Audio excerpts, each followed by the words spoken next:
My name is Liz Budd, and I'm an Evergreen Assistant Professor at the University of Oregon.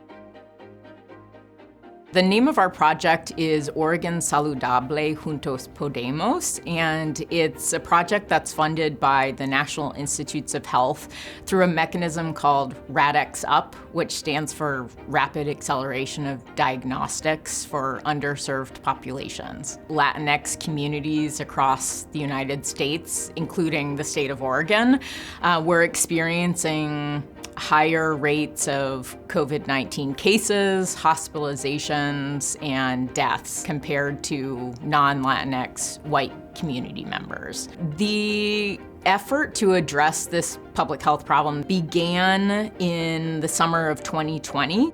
First, we reviewed the medical literature among Latinx communities, and then also the public health empirical literature in making community change and promoting health among Latinx communities. We had an advisory group that was all public health professionals, and then we had another group called the Community and Scientific Advisory Board, who were a mix of researchers with experience working with Latinx communities or community-based organization leaders. And both of these groups gave us kind of regular advice on how to design the intervention. The intervention is called Promotores de Salud, and it has two primary components. One is outreach, and the other is brief health education.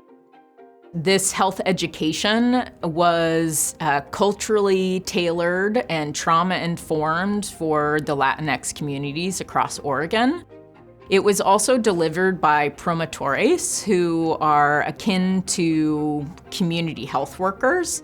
They are from the counties in which this health education intervention was delivered. They had, close connections and relationships in these counties.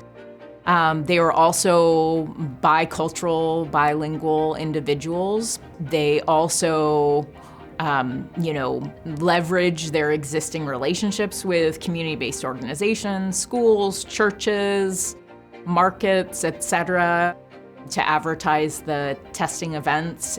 And then when community members would show up to our project's testing events, the promotores would be there. They would welcome them, and they would review a flyer that outlined the benefits of engaging in 4 preventative COVID-19 strategies, which included mask wearing, hand washing, social distancing, and repeated testing. When vaccines became available, we added getting vaccinated to those preventative strategies too. Sharing the process for intervention development is a part of transparency in research, because getting an intervention out and sharing it with others enables more impact of the intervention.